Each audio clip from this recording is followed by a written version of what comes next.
Good afternoon. I am James McFarland with the Urban League of Lexington, and I'd like to welcome you to Workforce Wednesday.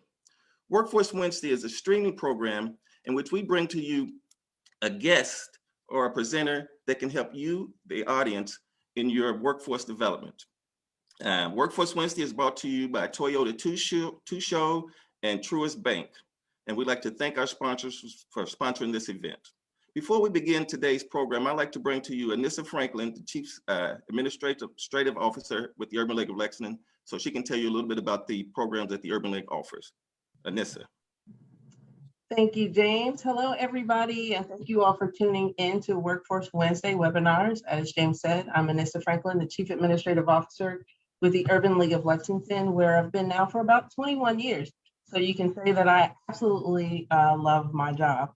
So one of the things I wanted to share with you all is that we have a program between June and December of 2022 that will provide some home ownership assistance for individuals who need a little home repair. So we have up to $1,200 per family. They have to meet income guidelines, of course, but we can help with things like the air conditioning unit, or if you have someone now who is disabled who needs a ramp installed to get in and out of their home, we can do that as well. We can also help with air conditioning and heating units, not central air, but the actual window units and things along that line. So if you know of anyone that needs any assistance with those kinds of things, and I forgot, up to $1,200 worth of rent assistance as well. So if you know of anyone who is in need of that kind of assistance, please go ahead and give us a call here at the Urban League. The number is 859-233-1561, and we'll be sure to connect you with our person who's handling that. So James, I'll turn things back over to you. Thanks a lot, Anissa. Today's program is going to be Minority Business Entrepreneurship. Is it right for you? And we've got three guests that's going to appear on today's program. First, we have Dale Morgan. Dale is with Foundation 47, in which he's the president of Foundation 47. How's it going, Dale? I'm going pretty good, James. Thanks for having me today. All right. Then the next guest we'll also have is Glenn Edwards. Glenn is with Capital Gains, which he's a financial coach. How's it going, Glenn? Pretty good. Thank you for having me as well. And the last one of the persons that's going to be on our panel is Mr. Tyrone Tyra.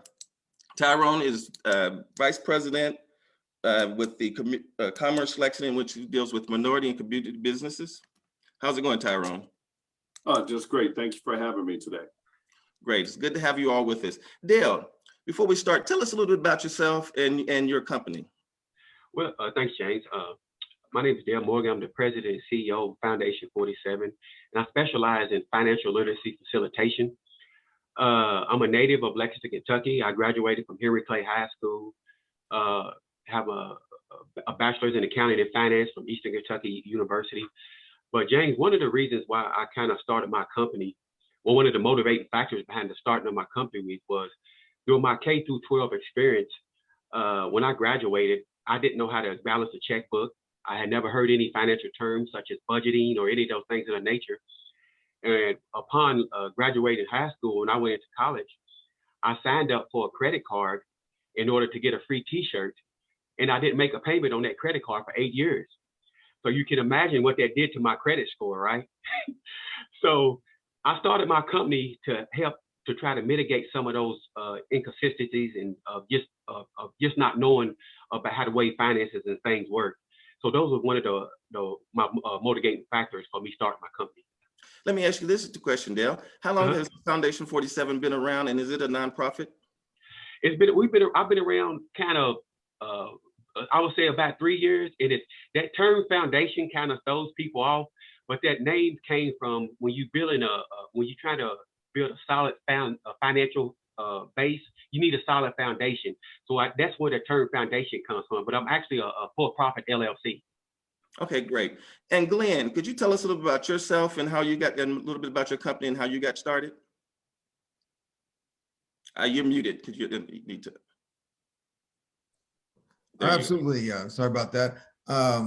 Again, I'm originally from Lexington, Kentucky. I graduated from Take Sweet High School, and upon immediately graduating, I joined the Marine Corps, and I stayed a little over 28 years in the Marine Corps. And during that time, I saw a lot of Marines at the lower rankings struggling financially. And one way to help those individuals was to create a financial plan for them, a budget for them, show them how to invest with little to no money out of their pockets. So that's how I really got started. I got motivated because a lot of times people think that military men make a lot of money, which we do not. I can remember my paychecks being $247 every 2 weeks. So total, a little over $550 per month. That's not a lot of money to live on.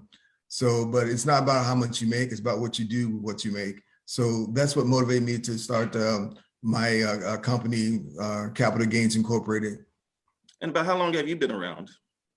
I've been around as a company since 1996. I've been investing since 1988. Believe it or not, as I was a teenager working for McDonald's, that was my first opportunity to invest through the McDonald's company stock. And that's why I started when I was 16. So I think I've been doing it for a little over 40 years. Okay, great. And Tyrone, let the people know a little bit about yourself and what you do with Commerce Lexington. Sure. Thanks again for having me. And I'm so glad that we have a group here talking about financial management today. I think it's key. I see a lot of folks in that condition. I am the Senior Vice President for Community and Minority Business Development here at Commerce Lexington. Basically, I've been in a role like this since 1995, starting with Community Ventures Corporation for 10 years. And then I've been actually, which scares me when I think about it, I'm in my 17th year at the Chamber. And I got both of those positions by my previous small business ownership. I used to own an insurance company. And so I try to work daily with individuals that want to start, operate better, and expand their businesses. So that's really where I concentrate in those three areas. Let me ask you this question, Tyrone. What's some of the advantages of a business joining the Chamber? Well, first of all, I want to tell everyone the key thing is that you don't have to be a member of the Chamber to come and speak with me, to have appointments or actually work within our programs. But I think some of the benefits is to get you into networking groups. I believe that birds of a feather kind of thing flock together. You really want to change, direction of your business. It's good to be with other people that are having the same struggles that you are, and are trying to move through this maze called small business ownership. Because I think one of the first things that you're going to learn is that small business ownership is not just another job or activity that you're going to take on. You have to develop some leadership skills. You have to develop some skills of forecasting, looking forward, planning your own activities, and financial management. You've got to be able to look out, and there are people that can help you. There are lots of free services in the Chamber and other places. And of course, I'm really talking about what goes on in Commerce Lexington. The one thing you want to talk about, one of the benefits I'll say about us. This is, a lot of people don't know this, but this is the largest chamber by membership in the nation. I'm sorry, not in the nation, in the state of Kentucky. I apologize. In the state of Kentucky, we're up there competing though with the big boys because of the size of our city. And we actually were named as Chamber of the Year in 2016. But more importantly, is that this is a chamber that deals with the individual businesses. We just came off a leadership visit that took 150 people, business owners, members, to down to Tampa, St. Pete. And we learned a lot about people getting folks out of poverty and working directly to develop minority businesses. It was an awesome 3 days of sessions. And the one thing that we don't do at this chamber, and I'll close with this part of it with this, is that we don't choose who goes on a leadership visit. You're a leader if you're a member and you decide that you want to go, and you can pay the fee. And I'm happy to say that I think that if not, that PG Peoples has been a stalwart. The president of Urban League, he's been a stalwart on these trips for years, and I'm sure that he'll be back with us and going again soon. Good. And it's good to know that you don't have to be a member of the chamber to come and speak with you. That's good information to know. Yes, sir. Let me ask you this question, Dale. Who are you actually targeting to, or who are you trying to reach with the Foundation 47? Any specific group? Well, initially, James, I started out through junior high, high school, and college age students. And but during the course of these past 3 years, I'm seeing that there's also not a need for those students, but there's some adults who are in need as well. So it was kind of one of those things where it kind of branched out. You know, I would be at Berea College or one of the local high schools, and I'd be facilitating a workshop, and there'd be parents in the audience. And as I'm finishing up and wrapping up, the parents would approach me, asking me questions about personal finances in regards to them. So it's kind of branching out into adults as well. What were some of the, and again, this is for you, Dale, what were some of the challenges you ran into early on in starting your company? Well, early on in starting the company, when I started doing this, I was, because I have about 13 years in the finance and accounting industry. I have a degree in accounting from Eastern Kentucky. But so individuals would just ask me to come out and present and put a presentation together for a group audience. So once I started doing that, I started needing materials. I was spending gas because I was driving to Louisville. I was doing things of those nature. And I was doing this out of the kindness and goodness of my heart, just providing a service because I knew it was a much needed service, right? So I was just doing it. Well, that money started, those services that I was providing starting to cut into my own disposable income, right? So I would say the biggest obstacle I had was just actually financing this goodwill effort that I was trying to put forth. And one of the things that I did was I actually went and got a part-time job to help finance and turn this into my company. I actually got a job limo driving for Gold Shields Limousine Services. And that money helped supplement some of that money that I was taking from my disposable income. And I was able to take that money and kind of finance my business until I started making money from my business. Well, great. And Glenn, let me ask you this question. Is there any specific audience that you're targeting to? And then again, what are some of the challenges that you ran into? Because I had a chance to look at your bio and I see that you do things a little different. I mean, you're working with a little different group, but could you talk about that?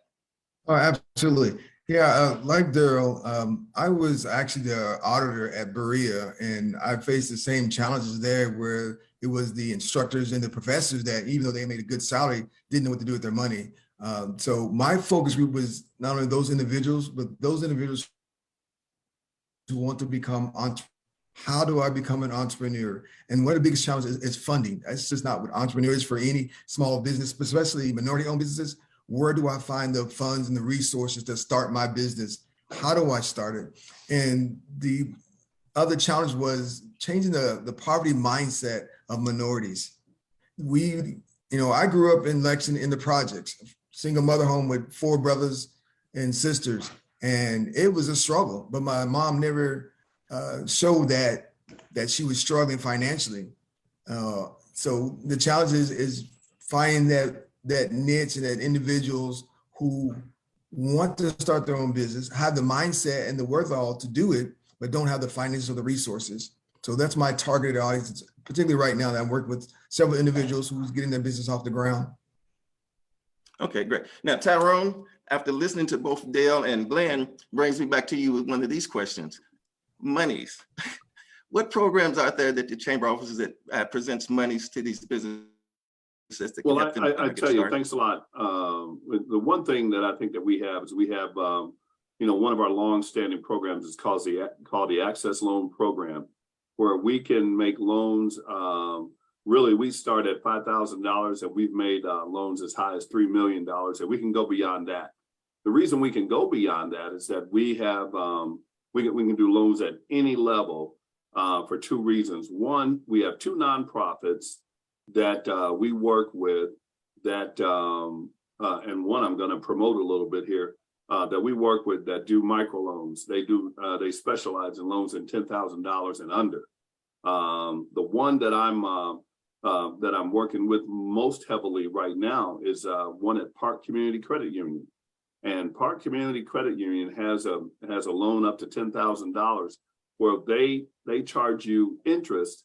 And then if you pay as agreed to build your credit, they will give you those interest fees back if you pay as agreed.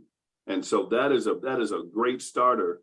This year alone, we've had 11 of those loans for seasonal business, and seasonal businesses have taken advantage of that to get new lawnmowers, get new equipment, get extra janitorial supplies because they have new accounts.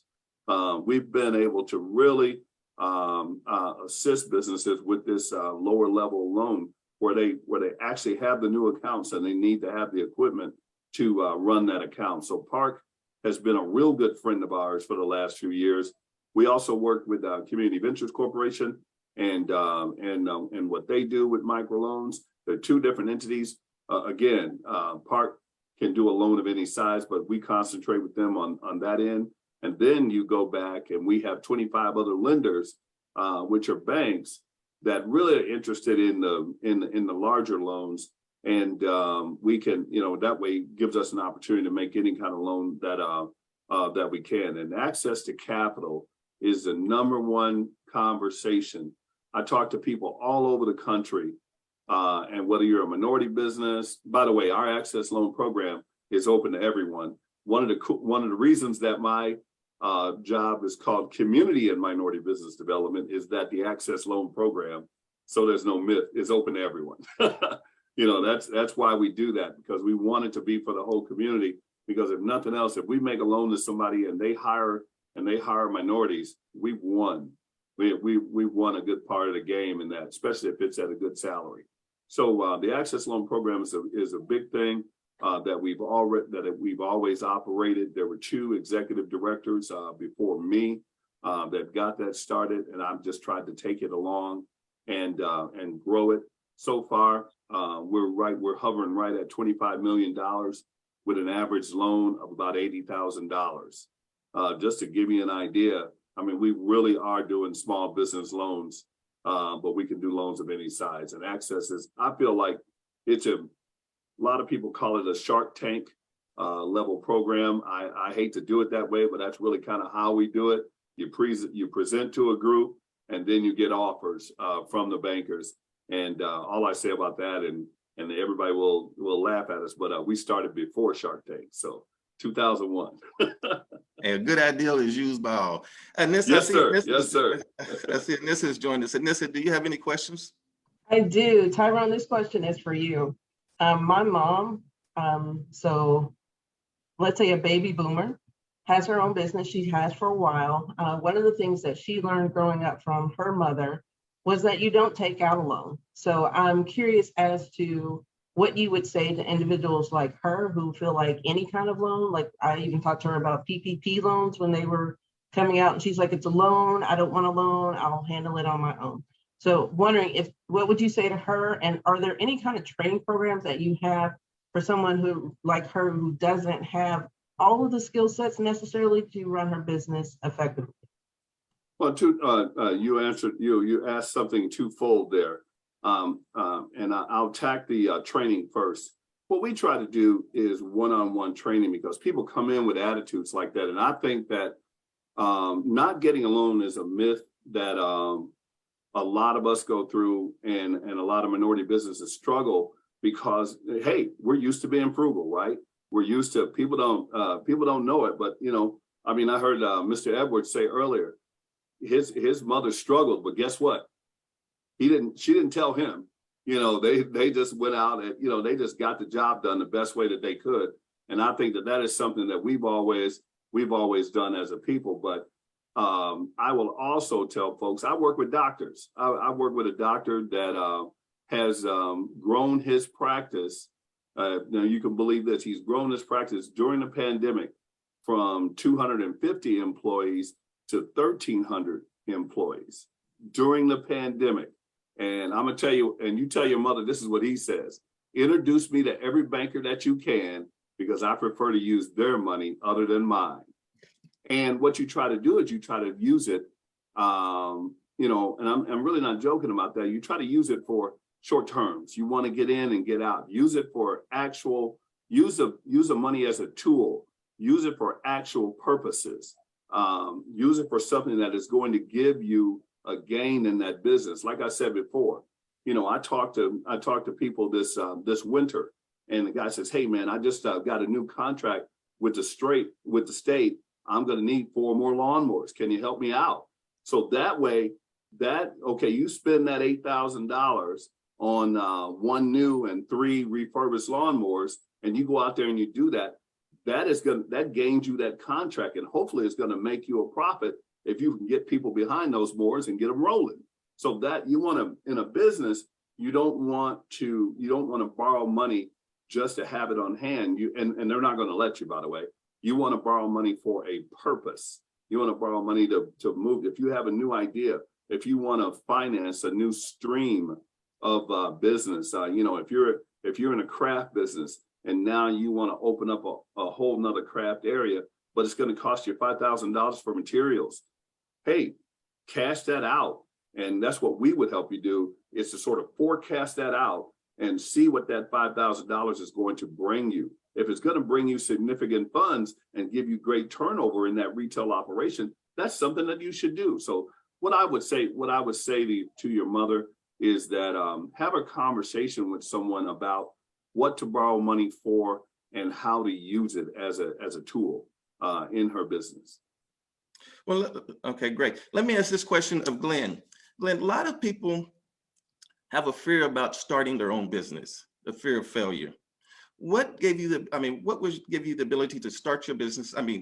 Courage to start your business. And did you research your business as to see if it would work in Lexington, or if this was a passion of yours that you feel would work regardless? It was a passion. Again, once you find your purpose in life, you really are not money driven. At least I'm not money driven. And, my purpose and passion have to be one and the same. And that's seeing other people advance and be successful. So there was no real issue. I didn't take out a loan. I used my own money initially. And I've kind of somewhat regret that, because without having the resources or the income to start your business, where do you get the money from? As Dale said, we use our own funds, our own savings. And, I didn't max out credit card. I did use some of my 401k to start my restaurant business. At the same time, I was doing my consulting business. So that was a bit challenging. Okay, as you said, the restaurant business, what you'll find out, or what I found out, a lot of entrepreneurs have more than one business. They dabble in a couple other things. And this question is to you, Ms. Dale. Is there any other things that you're dabbling in, or any other programs that you do along with Foundation 47? Well, James, I'll talk about a business that I had like years ago, like one of the first businesses I started. And some people out there listening may know about this, but I actually had a pet retail store in Georgetown, Kentucky, about 15, 16 years ago. And me and a friend of mine, Mr. Andre Hawkins, we went into business together. Well, one of the things that I benefited from is while me and him were running that business, I was actually going to college, getting my accounting degree, right? And in one of my actual marketing classes, I wrote up my business plan for the business that we would start. And I used that business plan to actually present to a bank to get a loan from a bank, right? So those are one of the things that I was really happy about and proud about. That business has since then dissolved, but it didn't dissolve because it went out of business or anything like that. It was one of those things to where I had tried it for a while and I was ready to walk away from it. So that was kind of something that I had dabbled in several years back, but I was in pet retail. So I've been in the retail industry as well. Well, early on, before the show started, I heard a couple of conversations that said you do something in radio. Well, I actually work at Radio Lex right here in Lexington, and I do community radio, and it's a great. I've been doing that for about 4 or 5 years. It's a great platform, and it gives me the platform to bring in people, say as like Glenn or Tyrone or Anissa or James, someone like yourself, who talk about these things in our community. I use it a lot as a platform for my financial literacy. I give financial tidbits every show. I'm on there every Thursday, and I also use that platform to teach people about their finances. I often wonder, James, I often said, why didn't they teach us these things in college and high school or things like that? And then I had a lot of those moments where stuff just kind of dawned on me, right? If they taught us these things, then they couldn't make money on us later on, right? If they taught us about interest and compound interest, if I knew about that shirt that I signed up for to get I signed up for a credit card to get a shirt and didn't make a payment for 8 years. And that for only $500 that I wound up paying back $2,000. They want to make money off of it. And that's one of the reasons why I started my business, to educate people and to show, hey, don't fall for the okie doke. I already fell for it. Don't you fall for it too. Well, great. And let me ask this question of you, Glenn. How do you market your business, and what are some of the ways how do you market your business to the public, and what have you seen some of the most effective marketing means have been?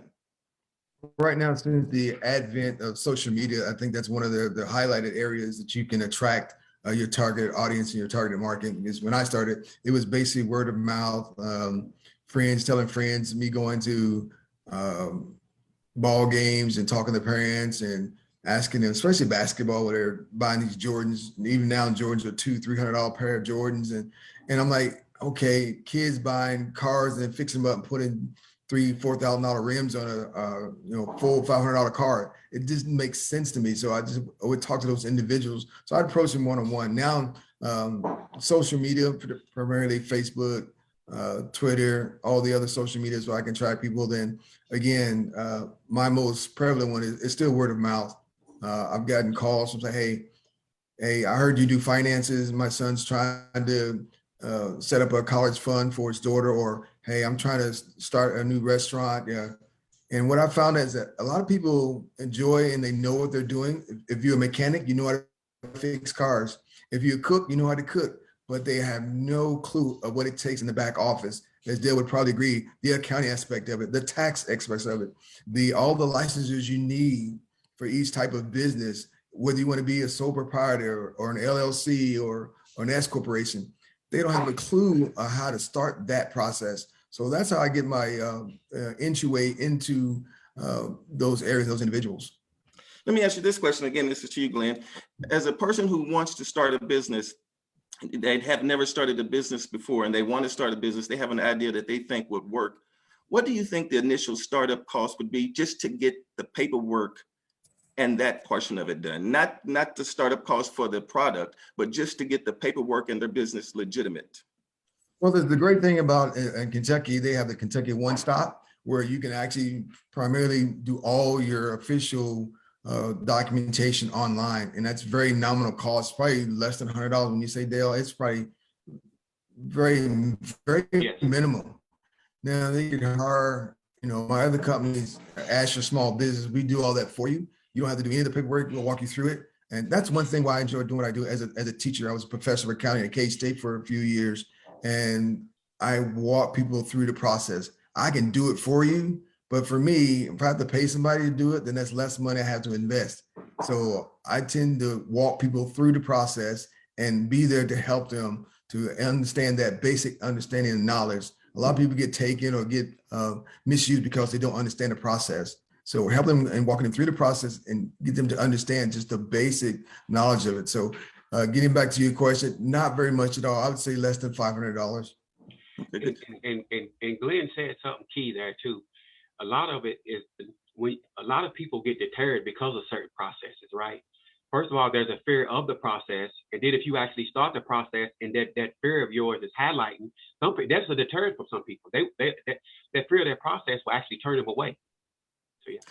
Do you see that, and Dale, let me ask you this question. Do you see there's people out there who's actually operating the business, but don't have the appropriate paperwork for that particular business? It's people out there who are operating a business because of the paperwork, but it's also there are people out there who are operating the business because they don't want to say get registered, because if I get registered, maybe I got to start paying taxes, and then that alerts the state or the city into what I'm doing, and I don't need their hands in my pot of money kind of a thing. So yes, there are individuals out there. Okay, good. Back to you, Tyrone. You sent me some information over early, and one of the things that I was looking at that I'm interested in, and I was hoping you could speak a little bit about it, is the Money Smart for small businesses. Could you talk a little bit about that? Right. I wanted to get that out. I will say one other thing first. That the Kentucky One Stop was created under my chairmanship of Commission on Small Business Advocacy. So thank you very much for bringing that up. But before you move on, that Kentucky One Stop, since it was, where could they find that at? I mean, where on the web could they find that at? Do you? If they go to One Stop, it's under Kentucky.gov. Okay. And you can hit One Stop and you'll find all of that. And so you can take a look at that online. It's pretty easy. Okay, great. There are also a lot of resources in town. There was a resource in town that I used called Score. And I don't know if you ever heard of that. That's an excellent resource. They'll walk you through a process. They'll have individuals you can come in and meet, and so to see if actually maybe if you have an individual who's thinking about a nonprofit, maybe a nonprofit is the best not for you. Maybe a LLC is better for you. So resources out there like Score was a big help to me. Okay, and back to you, Tyrone, on the Money Smart. Right. You know, the reason that we found I operated administered a grant program for the city in the during the pandemic, and what I found in administration of that grant program was that a lot of people were not financially ready. A lot of people had angst about the stuff that we've talked about here today, filling out paperwork and getting the simple things done. Even in a program that's basically offering you free money, they really had a lot of angst about that. So we had to have a lot of one-on-one technical assistance for other people. I was not allowed to do that, but we had other people within the chamber that were walking people through the process. And what we found, the reason that we brought on Money Smart, which is a program that is sanctioned by the Small Business Administration and the Federal Deposit Insurance Corporation, which everybody calls the FDIC, which basically monitors all bank activity and their community involvement. But we took that FDIC program called Money Smart, and we put together an 11-week course, and we graduated 17 people out of that. We had 24 to start, and 17 actually got through the whole program. And what we wanted to do is that we wanted to bone people up on some of those basics: financial management, time management, planning. What's your business like right now? Where do you want to take it in the future? All of those topics were covered with a licensed instructor. And so Money Smart was something that we did last year, and we are currently, I'm so glad you asked me, we're currently seeking funding for that to do some classes, do 12 weeks worth of classes in the fall of 2020 of this year and the winter of 2023. And we want to get that word out there, and hopefully we will be able to convince some local corporations to help us fund that. And is that an online course or is that an in-person course? Oh, we did a lot of it online because of the pandemic, but I can tell you that we had the best. We had the best focus and the best questions when we did 5 weeks online. We were able to do 5 weeks in person. And that was awesome. And so we would plan to do it all in person if we could. Okay, let me ask you this question, Dale.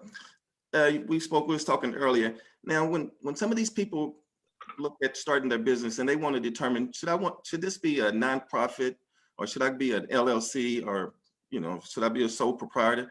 What is some of the information that they should take into context before they determine what their type of business is going to be?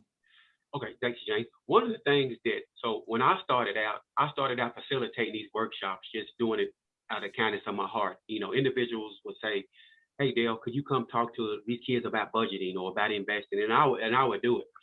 So, and then I got the idea. I said, and people would tell me, "Oh, you should start your nonprofit. Start your nonprofit." So in my mind, I got fixated on starting a nonprofit. So as I mentioned earlier, I started talking to the individuals at Score, and I was actually facilitating workshops, and I was getting paid from them. And so during that process of telling about what my vision was for what it is I was trying to do, the individuals at Score helped me to understand that maybe it was better for me to do an LLC as opposed to a nonprofit. Because in my mind, I was fixated on, well, if I get a nonprofit, then I can take in donations. But I was actually bringing in more money just by charging and facilitating the workshops than I probably would if I was a nonprofit. Okay, and I see, Tyrone, that you agree with him as far as starting the LLC versus a nonprofit. Could you speak a little bit about that? Well, LLC, sole proprietorship, any of those things, I would certainly consult professionals, but I get a lot of people that think that it's easy to go out and solicit donations when it would be better for you to charge $49 for each person and get on down the road. And the reason that I say that is that you have to remember that foundations and whatnot are looking for the biggest bang for their buck. And the way they can do that is funding places like the Urban League and others, where they have a real big reputation, and they can bring in a lot of people. Now, there are exceptions to all of those rules, but I've talked probably 100 people in the past few years out of to change their business into a for-profit operation, because that's better for them. Most people that I talk to are wind up out of compliance with a nonprofit entity, and that'll get you in a lot of trouble with the IRS. You don't want to do that. And I can tell you, most of those 100 people that I've talked to were already out of compliance when I was talking to them, and I asked them, well, how do you report? What do you do? They don't understand the paperwork that you have to continue to file when you're a nonprofit. Whereas if you were just operating your business, you're just telling them, hey, I had a class, I had 27 people in it, I charged them this, and I'm going to pay my taxes on that, and you go on down the road. So I would prefer, I try to talk most people, not everyone, but I try to talk most people out of starting a nonprofit, because it's really not the right entity for them. Okay. And this, I think you've joined us. Yep. Yeah, so I have a question on, your all's businesses are doing pretty well, I'm assuming. So I'm wondering, at what point do you know that you can start to pay yourself, as opposed to just putting all the capital back into the business? And how do you kind of determine how much you pay yourself? Well, I'm going to direct that great question. I'm going to let Glenn go ahead and if he wants to speak to that. And then I'll let Dale, each one of you all can speak to that if you want, but we'll start with Glenn. Okay. Again, initially, I was like Dale, I was doing it out of passion, especially with the restaurant, because I felt that anytime I had a jazz soul food restaurant in Frankfurt. So anytime you get people and music together, no matter what the background is, color, creed, they always get along. So that was initially my passion. Then it became a healing place for a lot of individuals. So I never paid myself. I provided the pay, and as servers, Kentucky gives them $238 as a minimum. I paid them, $10 to $12 before COVID, just to say, hey, you can make it too, and I'm going to help you make it. And at the point where, I look at a 30 to 40% profit margin for myself to pay myself. But since I'm always doing multiple businesses at the same time, I never really pay myself. I just reinvest the money. So in turn, in the long run, that's going to, it's going to pay me huge dividends in the future. So I guess I have an added cushion because I am retired military. So I do have that safety net under me. I just look for other people to bring them up to speed and to bring them up to their wealth level that I think they deserve. And Dale, could you speak to that about paying yourself, or however you want to interject? Yeah, and similar to what James said, I have a day job. I work for Fayette County government. So I have that money that I use for my personal. So the money that I make with my business I'm not taking it out and using it. So I'm basically reinvesting as well with marketing and advertising, because I have a vision in mind for my whole company. My overall vision is to one day that I wake up and I wake up every day and this is what I do. Most recently, I've actually added on another facilitator. So I've grown a little bit in terms of that. I've added on a guy who's bilingual, and I'm hoping that will open up some other avenues to areas, because I get requests for people who need bilingual. Can you come in? Can you speak Spanish? No, I can't. But then I've added a Spanish-speaking facilitator who can. So that's pretty much. I'm just reinvesting right now, and I'm happy to reinvest. Like I said, I've taken on so it doesn't get in the way of my personal money. Like I said, I limo drive part time.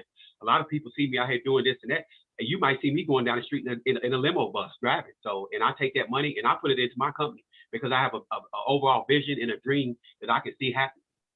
So it looks like both of you all are, and when I say both of you, I'm talking about Dale and Glenn, you all are saying that it's great to go ahead and start your company, but there's nothing wrong with working while you're doing it, or at least having. Absolutely. Case in point, most people know I'm a chef as well. And I catered 3 graduation parties this weekend. And I only charged them, for the food. I didn't charge them for my time. Right. So, but that gets them to a point where, hey, then, I can show them and introduce them to some financial literacy and show them how they can grow their business or save for, invest for their future and their children's future. Another thing too, James, I want to add is that I did a lot of these workshops pro bono for free, and I still do. But when you establish that goodwill with the community and the people you're serving, like a couple of weeks ago, I get a text message from somebody, "Hey man, I got something for you," and I follow up on it. It's $1,000 job off of somebody that I initially did something for free for. They referred me to somebody else. So it's that goodwill exchange back and forth that you have to always take into consideration. Do I want to go over here and do this? No, I'm not going to get paid, but I could get paid later. But also providing an excellent service is much needed to the community. Anissa? Thank you. So I want to thank you all for all of your comments thus far. One of the things that the Urban League does is a LIFT conference. It's a college and career readiness conference. And Dale, I know that you have spoken teaching, budgeting, and all of that to the students there. When we talked about closing out 2022's conference, some of the suggestions that we had from the kids, especially the high schoolers, was to talk to them about starting their own business. Because I know you see a lot of them now on TikTok and trying to be a TikTok Hall of Famer and YouTuber and all of these things. So I appreciate the comments that you all made on, having another job until your other job that you want to do on your own takes off. Any other advice that you would have for teenagers looking to do their own thing? Dale, why don't you go ahead and start that one since you worked initially with. All right. I would say, thank you, Nissa. Yeah, I've done a LIFT, and I had an excellent time at the LIFT conference. But I would say this, because along my path to entrepreneurship with my company now and the company I had several years ago, you're going to get discouraged. You're going to get a lot of people who are going to promise you they're going to do this, they're going to do that, and they may have good intentions on helping you do whatever it is that you're trying to do. Just don't let it discourage you, and just keep pressing forward, and just give it a try. And I always tell, like I was talking to my daughter, has her own eyelash business, and I kind of helped her start that. I call her my first pupil because she got all of the financial literacy presentations in the backseat while she was riding in the backseat of the car while we were riding around town. So I would say just try it, but go into it, wanting to give it your all. Don't go in half-hearted, and just know that every day is not going to be peaches and cream. You're going to have your ups, you're going to have your downs. I wake up every day thinking today is going to be the day. I truly do. But with that being said, I'm working that stuff behind the scenes to make sure so today might be that day. So that's my advice: is just go in hard with it, and understand again, you might have to keep working that other job until you can get your company up and running. Let me ask Tyrone this question. Tyrone, what advice do you have for that business that's sitting right there thinking, well, I'm doing all right with not being a part of Commerce Lexington. Why should I take that leap and become a part of them? Well, here's first thing I would say to them is that never be settled with all right. If you're going to settle for all right, go get a job, and just hang out, and that's okay. No, I would say that always try to, like Dale said, always look high, always try to do your best, offer the best service that you can, have a stellar sense of mind of what the high level that you're going to be offering people. And I think that, if you were thinking of joining the chamber, come in and take advantage of all those things that are out there. One thing I can say, and I think a lot of people that are involved with, is that the center of the business community in Lexington, Fayette County is where I work.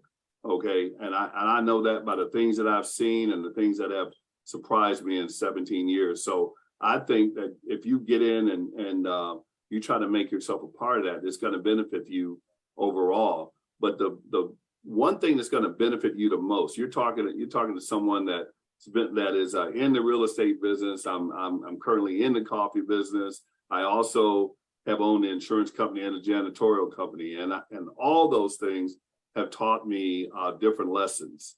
And the number one thing that they've taught me is that you've got to work hard at it. You've got to always strive to be the best every day. And I think that's what these gentlemen have been saying, is that you just want to be the best. And I think that any organization that you join, you just want to get in there and show everyone that you are the best, that you can do the better job than anyone else. Now, Sounds very elementary, but that's how I think. this is a question from the Facebook Live audience, and anyone of who has the answer can answer this. And the question is, can a for-profit business have a nonprofit entity involved in it? You can, a lot of people will call that a foundation.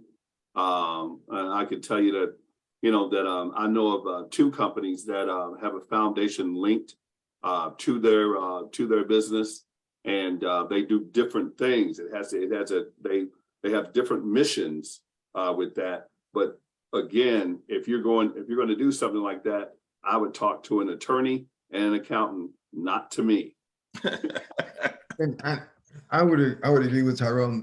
I actually have a nonprofit side where I do consulting pro bono, but it can be done. It's just some little things that you got to keep separate, and that's the easy part. And then I think the myth is that people think that nonprofits don't make any money, which is truly a myth. Nonprofit just means you have to put everything that you make back into the business. And that could be in your salaries, that could be in your supplies, that could be in your services. It doesn't mean you don't make money. Some of the most profitable companies are nonprofits. So getting back to It that, also doesn't mean that you don't file taxes, because you do have to Yes, you file do. with the IRS. And Absolutely. you better do it right. Yep, do it right. But James, if I could just go back real quick when you said about what can new entrepreneurs do. I go back to my preteen years. My dad took me to Junior Achievement in Lexington, and that's where I began at Junior Achievement. And I was the CFO of our company. And we took the old meters and made lamps out of them, and we sold them for $80 a piece. And that's how I really got involved in business and wanted to be a CFO. And I said, man, that's would be a great job to have. I'm in charge of all this money, until I actually got to be a CFO. And I'm like, wait a minute, I don't really necessarily like all this responsibility, but multi-million dollars. But so that's what I would tell them to get involved. When I was at K-State, we started Innovators Inc. Corporation for teenagers. I would have kids from Western Hills coming to the restaurant. So if they want to learn how to be a server, they want to learn how to be a waitress or waiter or a chef, we would do hands-on training in the restaurant. And I would tell those students that get an internship. I mean, as a teenager, you can do an internship. Now in high school, you can do co-ops. Go out there and find those positions that you can shadow someone to see if you really like that job or if they like that position. Well, great. I'll tell you what, this has been a very interesting conversation with you all. Yeah. And before we log off here, I'd like to ask everyone, each one of you all, and we're going to start with Dale, to tell how you can be reached and whatever you want to say about your company. I would just say I say my company, one of the reasons why I established my company was because I grew up on government assistance. And it wasn't, from a material standpoint, it wasn't the life that I wanted to lead. So my company can really help you provide a pathway out of poverty, so to speak, is what I would say. If you want to get serious about your finances and your expenses, you can reach out to me at foundation47llc@gmail.com. And what we'll do is we'll have a consultation, and we can come in and we'll actually sit down, because a lot of people say, well, I can't afford to do this. I can't afford to do this. Yeah, you can. Let's look at that budget, with this is probably non-existent, and then and put one together, and then you can start seeing where your money is going to, and then you can start. Once you get that budget in line, you can start applying money to a savings account, an investment account, and put money aside to maybe even start that business. So you can find me at foundation47llc@gmail.com. Okay, and Glenn, how can you be reached? Yeah, I can reach at Capital Gains, or you can Facebook me. I have a Facebook page called Kingdom Riches. Also 859-457-6564. You can reach me. That's my personal cell number. And you can Google me either on G Gerard's. I mean, I have several businesses, so either one of them you can reach me. And I'm really here to help those individuals, not just individuals, but their business entrepreneurs, particularly minorities. It's noted that less than 3% of Americans save. So what percent of minorities you think save? Way less than that. And again, like Dale said, it's always, I don't have enough money or I don't make enough. You do make enough. Trust me, you do. And my quote for everyone that I speak with is time and consistency. I don't care what you apply to, you will get a successful return, good or bad, time and consistency. Okay, and Tyrone, I'll leave you the last word. You've heard this conversation, and I just leave the floor open to you to say whatever you wish to say. Well, I'd just like to first thank you for having me on with these two distinguished gentlemen. I will say to them to keep plugging on, because financial literacy is something that we have got to continue to push in our community. It is certainly needed. It's not that everybody has bad credit, but like you say, when even if you're in a company that offers you a 5% match and you're not taking advantage of it, you're crazy. You need to really need to take a look at your finances and understand. Mr. Edwards just said time and consistency. Just think, you save $5 and somebody matches that, and over time and consistently doing that, you're going to grow. You could grow your down payment for a small business in there. So I would say get a hold of these folks and tap them for their knowledge. We are also here at Commerce Lexington to help. We're at 330 East Main Street. My phone number is 859-226-1625, and we'll set up an appointment and we'll try to help you start and grow your business. Great. I'd like to, again, on behalf of the Urban League of Lexington, I'd like to thank you all for all joining this Workforce Wednesday, and I look forward to speaking to you at a later date. Thank you. Thank you. Thank you, everyone. Have a good day, everyone. All right.